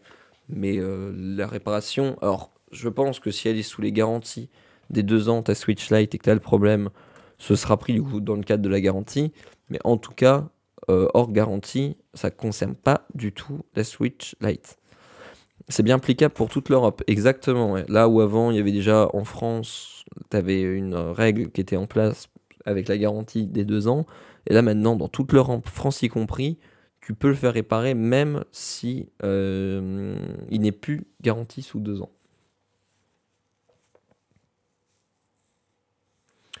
Et pour Xbox, par hasard, parce que je compte plus les manettes que j'ai achetées à cause de Drift. Bah ça, j'ai aucune idée. Alors après, peut-être si elles sont aussi sous garantie, peut-être que Microsoft, enfin Xbox le prend en charge. En tout cas, ce qui est sûr, c'est que sur les Joy-Con, c'est une réelle maladie. Euh,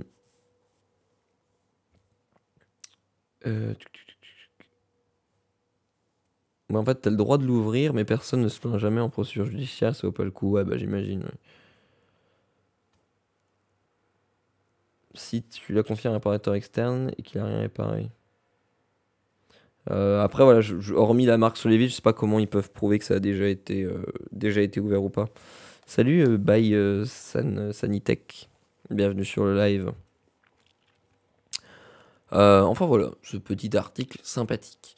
Celui-là, je vais le mettre de côté pour le moment. On va plutôt parler d'un nouvel article Apple qui travaille sur un boîtier avec un écran tactile intégré pour ses écouteurs. Apple, donc du coup, serait peut-être en train de développer un nouvel étui pour les AirPods qui abritera un écran tactile.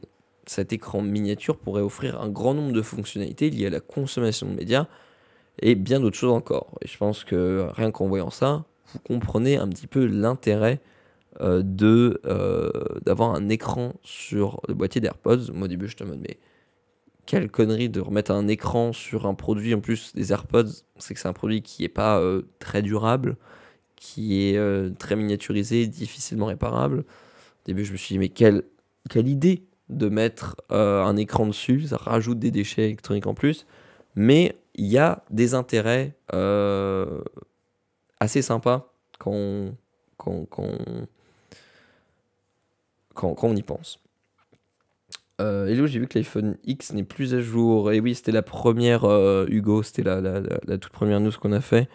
Donc, je t'invite à voir le replay. Pour ceux qui sont sub sur Twitch, vous avez le replay évidemment directement. Ceux qui sont contributeurs, vous avez accès au replay sur le Discord, dans le channel dédié.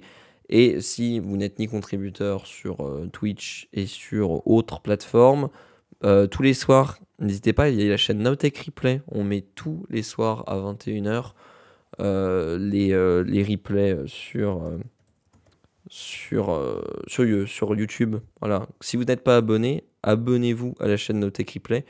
Comme vous voyez, tous les jours 21h, il y a tous les replays qui sont dessus. Voilà. Pour ceux qui ne sont pas au courant, n'hésitez pas. Où est-ce que j'ai mis? Ah mince, j'ai fermé mon article. Aïe aïe aïe aïe aïe. Attendez, je vais reprendre mon article sur... Tac. Apple veut juste faire un iPod avec écouteurs intégrés. Exactement, tu as tout compris. Le retour de l'iPod, c'est un petit peu ça. Donc du coup, selon Patently Apple, l'Office américain des brevets et des marques a approuvé une demande de brevet du géant technologique basé à Cupertino qui pourrait redessiner l'étui des AirPods Pro. En effet, l'Apple a déposé une demande de brevet pour un boîtier d'AirPods Pro pas comme les autres puisqu'il est doté d'un écran. Le brevet s'intitule Appareil, méthode et interaction d'interface utilisateur graphique avec un boîtier d'écouteurs et explique entre autres comment l'étui utilisé pour charger les AirPods peut être rendu plus utile. Dans son brevet, Apple décrit notamment comment le boîtier de ses écouteurs sans fil pourrait intégrer un petit écran tactile permettant d'effectuer certaines commandes. Un écran sur le boîtier des AirPods, mais pourquoi faire ? D'après Apple, un écran sur le boîtier des AirPods pourrait totalement modifier l'utilisation des écouteurs et surtout la simplifier. La facilité d'utilisation d'un étui de casque peut être améliorée et le contrôle de l'utilisateur sur les écouteurs sans fil peut être renforcé, décrit le brevet. Apple précise que ce serait possible en configurant un étui de casque avec une interface utilisateur interactive qui permet à l'utilisateur de contrôler les opérations associées aux écouteurs sans fil. Tu sens bien les descriptions bien brevet, pas marketing. Par exemple, du coup, lancer la lecture de la musique, changer le mode de sortie audio, etc. etc. L'étui du casque comporte aussi une interface graphique, un ou plusieurs processus, une mémoire et un ou plusieurs modules ou ensemble d'instructions qui permettant d'exécuter plusieurs fonctions. L'utilisateur peut interagir avec l'interface graphique principalement par les contacts et les gestes du doigt sur la surface tactile ou avec un Apple Pencil. Ça, what the fuck. Un retour tactile serait également de la partie pour rendre l'expérience encore plus premium. Comme tout brevet déposé, la technologie qu'il décrit n'arrivera probablement pas dans un produit de sitôt, voire pas du tout, mais il offre un aperçu intéressant de la manière dont Apple explore les moyens de faire de l'étui des AirPods un intermédiaire fonctionnel entre les AirPods eux-mêmes et la source audio connectée. Pour l'instant, Apple, et ça, Jérôme, vous en avez parlé début de semaine, se préparait surtout à lancer des AirPods Pro 2 avec un port USB-C pour aller de pair avec l'iPhone 15. En soi, pas de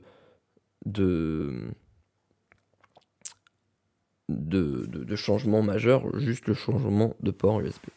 Là où c'est intéressant, si en fait vraiment c'est juste de l'ordre du contrôle pour voir des informations, genre quel titre est en cours, pour changer de titre, régler le volume, mettre en pause, etc., je trouve ça inutile.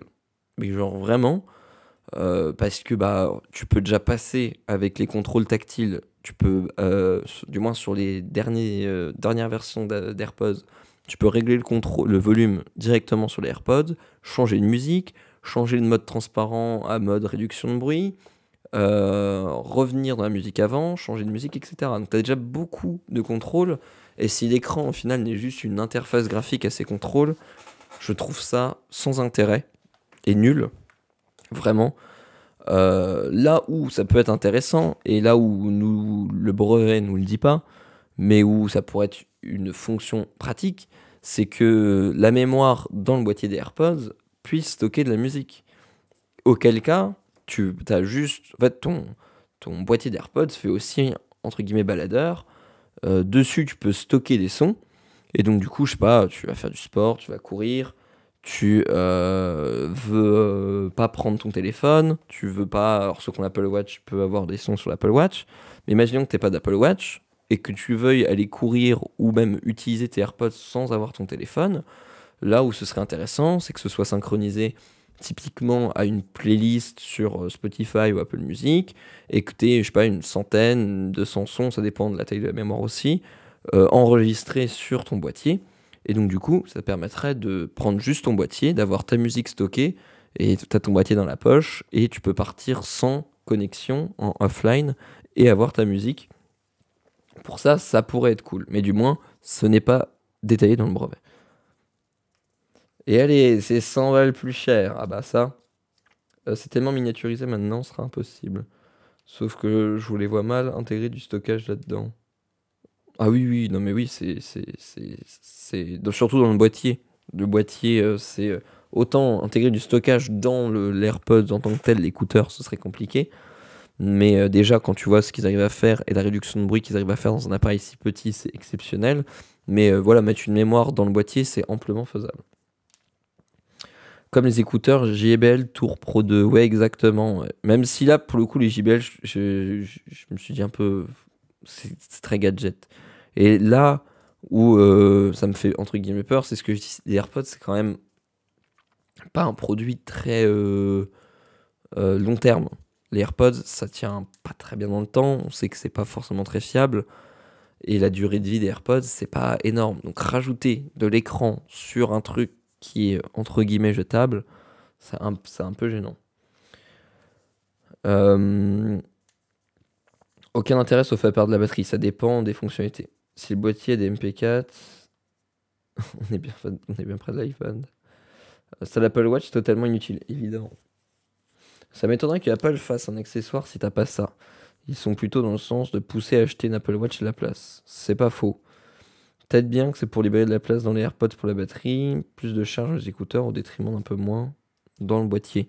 Après, ça pourrait être aussi une sorte de boîtier à option. Tu vois ce que je veux dire? C'est que t'as les AirPods avec le boîtier classique et t'as pour 100 balles de plus les AirPods avec le boîtier, avec l'écran et le stockage inclus. Si s'ils peuvent pas te vendre un autre produit, ils te le vendront plus cher et au final ça conviendra à Apple aussi. Donc c'est après évidemment c'est que du brevet. Donc l'avantage des brevets c'est que il y a quand même une source un peu plus factuelle. Après il y a des centaines de brevets qui ont été, même des milliers qui ont été déposés par Apple qui n'ont jamais abouti. C'est un stade de projet dans lequel cas si ça arrive, ce sera pas cette année ni l'année prochaine. Ce sera dans plus longtemps. En tout cas, voilà, vous, je sais pas ce que vous en pensez du concept. Euh, Moi, le côté où t'as le baladeur, etc. Bon, moi, je l'utiliserai pas, mais je me dis pour des certains usages, ouais, voilà, tu vas faire du sport, t'as pas ton téléphone sur toi, ou une balade et t'as pas envie d'avoir ton téléphone, ça peut être cool, ça peut être cool. Boire un petit coup. C'est trop bizarre et compliqué pour du matos Apple, ça ressemble plus à un nouvel iPhone. Avec stockage intégré, ce serait un nouvel iPod Nano, ouais. Je prends s'il y a une caméra genre GoPro, et voilà, exactement. Puis qu'en même temps, tu puisses passer des appels. Tu peux faire il y a une petite caméra pour faire une visio. Et puis comme il fait Palader, on pourrait brancher des écouteurs filaires. Ah ouais, t'es fou là. Enfin voilà, c'est un concept comme les autres, qui peut être sympa. Euh, je sais pas trop ce que vous en pensez. C'est vrai que les brevets servent surtout à mettre des piquets dans le champ, histoire d'empêcher les copains de s'y installer. T'as pas forcément de projet de construire dessus. Juste de posséder. Oui, exactement, exactement. C'est un peu pour en mode. Un peu pour sécuriser, quoi. Et encore. Euh, c'est même pas sorti que ça a l'air déjà obsolète face au reste de la gamme Apple. Comment ça, tu trouves ça obsolète? Ce serait marrant que ce soit par défaut sur le connecteur Lightning USB. Ah non mais là, il n'y a plus d'intérêt de vendre un écouteur pour brancher des écouteurs dessus. C'est en effet, là, tu retournes sur un iPod. Mais d'ailleurs, si vous avez regardé la dernière vidéo de Nowtech, il y a Jérôme, vous avez conseillé un produit un peu du genre euh, sur un baladeur en fait, que tu peux connecter avec Apple Music, je crois, ou Deezer et Spotify. Et c'est exactement comme un iPod Nano, mais qui synchronise à un service de streaming. Bon, euh, ça peut servir pour certaines personnes. Et voilà, Samuel vous met le lien de la vidéo. C'est ça, 10 accessoires qui vont changer vos produits Apple. C'était cool les iPods, ouais, carrément. Carrément, carrément. Euh, on va se faire un petit dernier article un peu différent, un peu tech. Alors, soit il y a Tinder, mais est-ce que vous préférez Tinder ou les éoliennes? Je vous laisse choisir, étant donné qu'il est déjà 9h26. C'est à vous de choisir. Dans les deux cas, les articles sont intéressants, mais on va pas passer des heures dessus. Je vous laisse voter Tinder ou éolienne.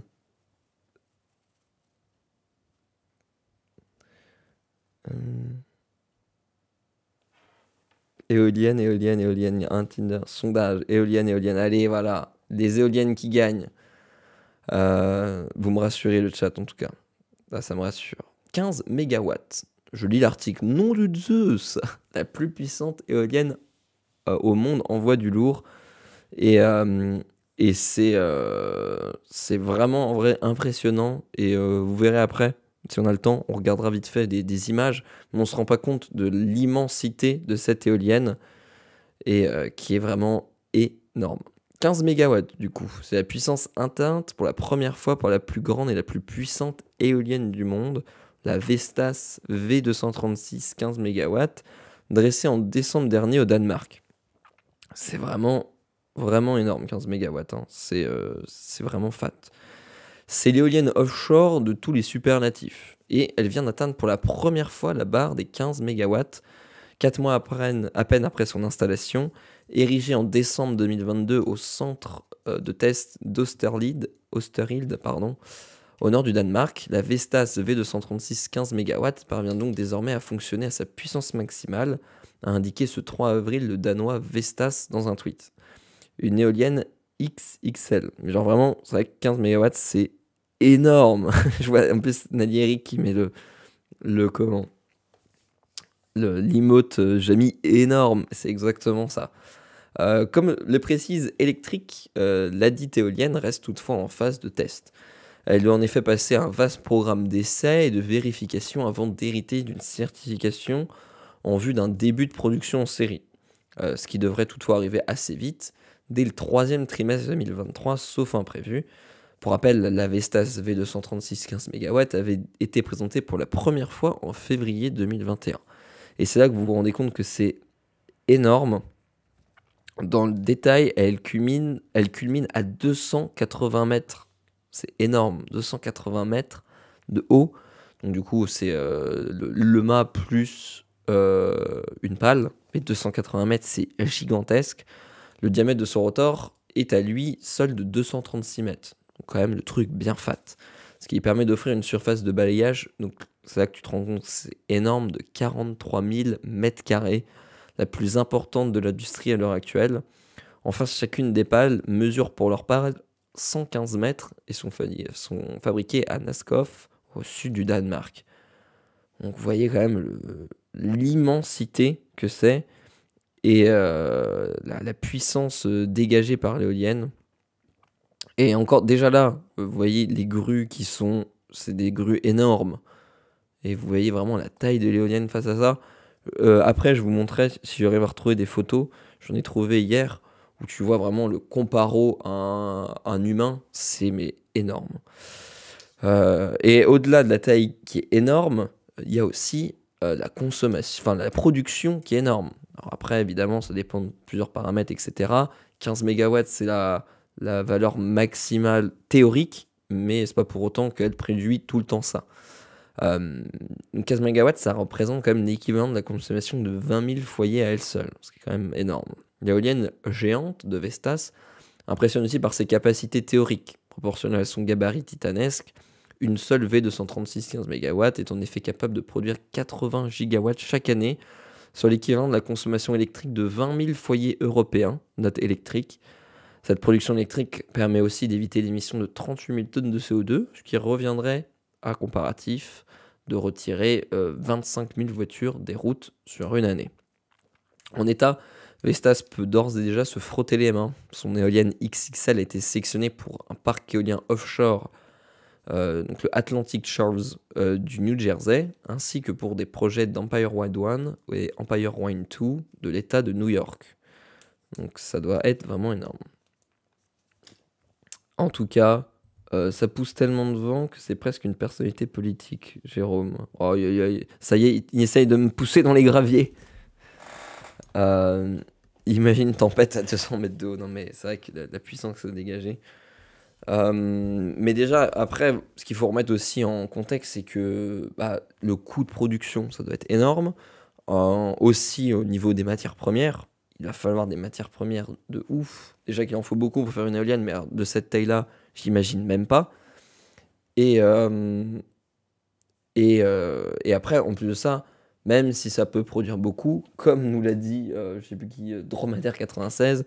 Bon, ironiquement, je vous ai dit 15 mégawatts, 15 minutes par an. C'est un petit peu plus que ça quand même, mais c'est vrai que 15 mégawatts, c'est la puissance enfin maximum. Donc c'est-à-dire que ça ne produit pas constamment ça. Et c'est aussi le problème des éoliennes, c'est que c'est en fonction du vent. Donc tu as du vent, tu as de l'électricité, tu n'as plus de vent, tu n'as plus d'électricité. Donc c'est pas non plus une solution qui permet de remplacer tous les modes de production électrique. Mais bon, c'est quand même intéressant. Je vais essayer de vous retrouver des photos. Hier, j'en ai vu des photos un petit peu de... Ah, et voilà. J'en ai retrouvé. Je vais vous montrer ça. Pas de vent, pas de chocolat. C'est exactement ça. Là, si vous voyez un petit peu, voilà. Ça, donc là, au niveau du... Là, le rotor. Donc, c'est la partie qui est là. Voilà, cette partie-là. Celle-là, vous voyez quand même la taille que ça fait comparé... Voilà, un Gugus, tu vois. Un Gugus ici. Tu vois déjà la taille que ça fait et l'immensité du truc. Et du coup, le bloc là, c'est le bloc que vous retrouvez ici. Donc vous voyez déjà la taille. Enfin, c'est vraiment immense. Déjà, une éolienne de base, c'est fat. Mais là, c'est vraiment immense. Comme vous voyez la longueur de la pale face à un petit Gugus. C'est vraiment compliqué. Rien à voir, le cadre derrière toi est pas droit, ça me bug. Ouais, non, mais il est loin d'être droit et surtout, c'est un cadre que j'ai fait en. Tu sais, un iPhone découpé. Le souci, c'est que le truc s'est barré. Et ça s'est décollé. Mais je te le montrerai après si tu veux. Mais t'en fais pas. C'est une banane qu'il faut pour voir les chairs. On peut habiter dedans. Mais ouais, voilà. Vous voyez que c'est assez énorme. Voilà, c'était le petit article un petit peu, un peu tech, un peu production éolienne, etc.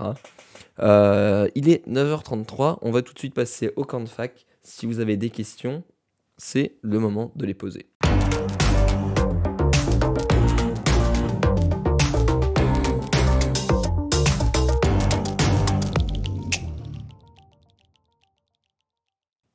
Voilà, si vous avez des questions sur l'article, sur ce que vous voulez, c'est le moment. J'avais pas vu qu'il était aussi pas droit que ça. Attends, je vais te le montrer. En vrai, c'est un peu nul, hein, parce que je l'ai fait, mais il s'est décroché, je crois, au bout de 3 semaines. Il était pas mal, en vrai. J'étais plutôt fier, mais en fait, tu vois, c'est une vue découpée. Je sais pas si on regarde grand chose, ouais. Une vue découpée d'iPhone, sauf que ça s'est décollé. Mais je l'avais fait du coup moi-même avec un iPhone 5. J'ai récupéré un iPhone 5 qui fonctionnait plus. Du coup, je l'ai découpé, je l'ai mis dans un cadre. Sauf quand tu vois le prix qu'ils vendent ça, alors que là, c'est cadre action à quoi 6 balles. Un peu de patience et c'est sympa, ouais.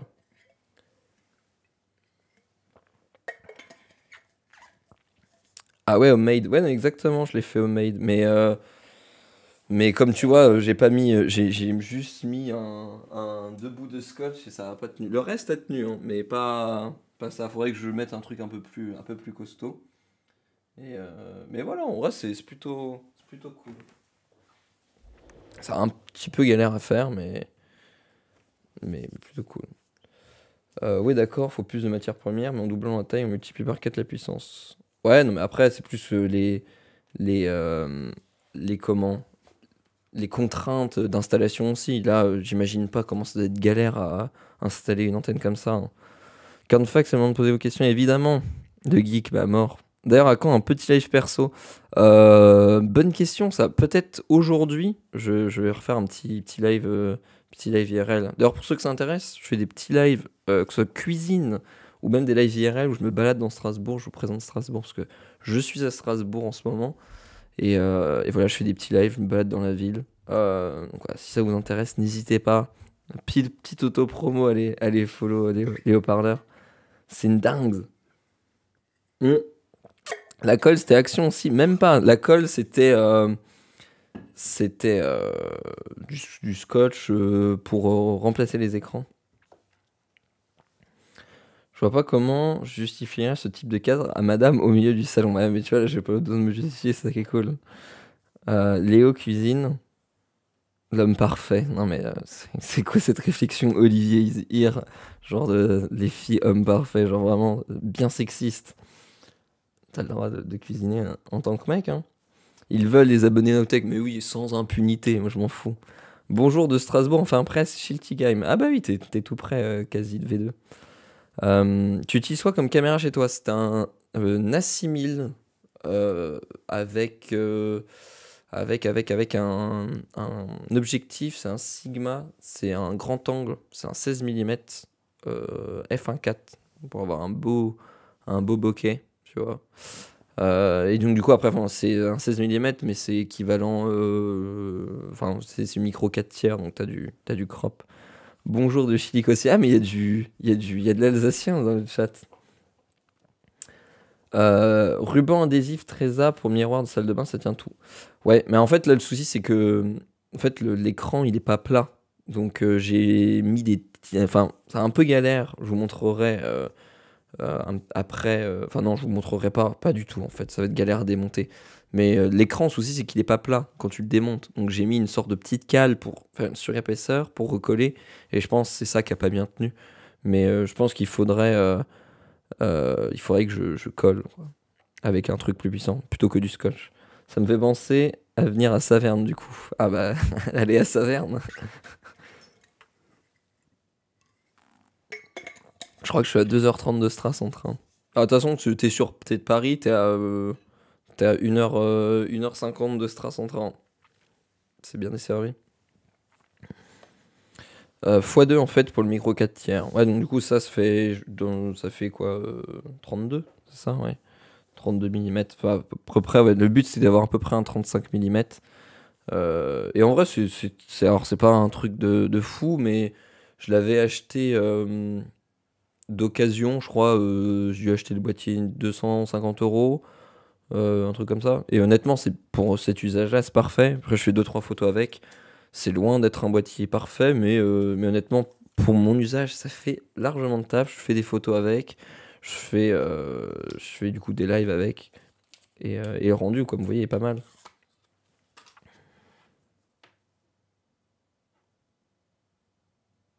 Mais justement, ruban est épais de 1 mm. Ouais, mais là, c'est plus d'un millimètre qu'il me faudrait, hein. Mais euh,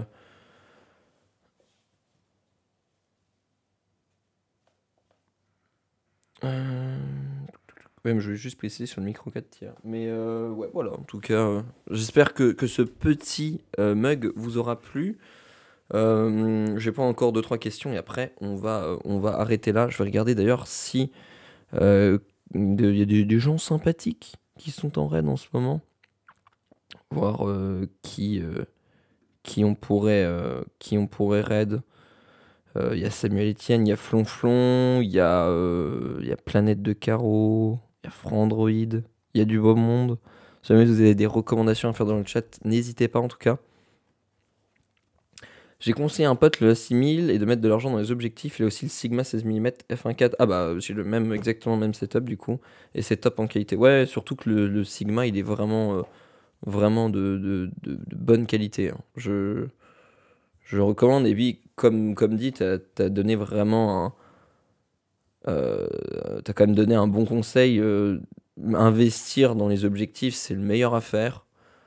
Parce que les objectifs, c'est increvable. Après, évidemment, tu t'es bloqué sur une crèmerie. Donc, quand t'as pris un Sony, après, t'es un petit peu obligé de racheter chez Sony, enfin une monture E. Mais c'est vraiment le mieux. Comme ça, au moins, tu te fais la main. T'investis plus dans des bons objectifs. Et, euh,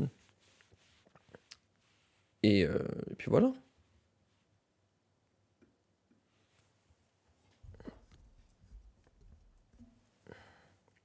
Shadow sur MacBook Air M2, ça tourne nickel. Ouais. Shadow, bah après, ça dépend. Shadow, ça tourne nickel sur tout. Tu peux le mettre sur un Raspberry, tu peux le mettre sur un iPhone, tu peux le mettre sur tout.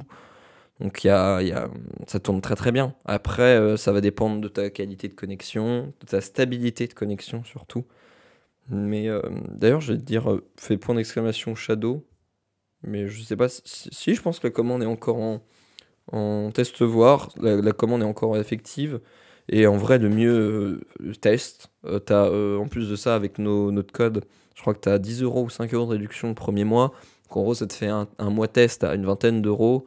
Et de toute façon, le mieux Shadow pour être sûr que ça marche, bah, c'est tester. Comme ça, tu te feras ton avis, ton avis toi-même. Je me suis pris un Z5 après un D7000, je suis super content. Ah bah voilà, au pire, Samuel vous a envoyé le lien, et c'est ça, t'as moins 10 euros avec le code Nowtech10. Donc n'hésite pas, franchement, c'est le mieux à faire. Tu testes, sauf si tu sais d'avance que tu as une connexion pourrie, ne perds pas ton argent.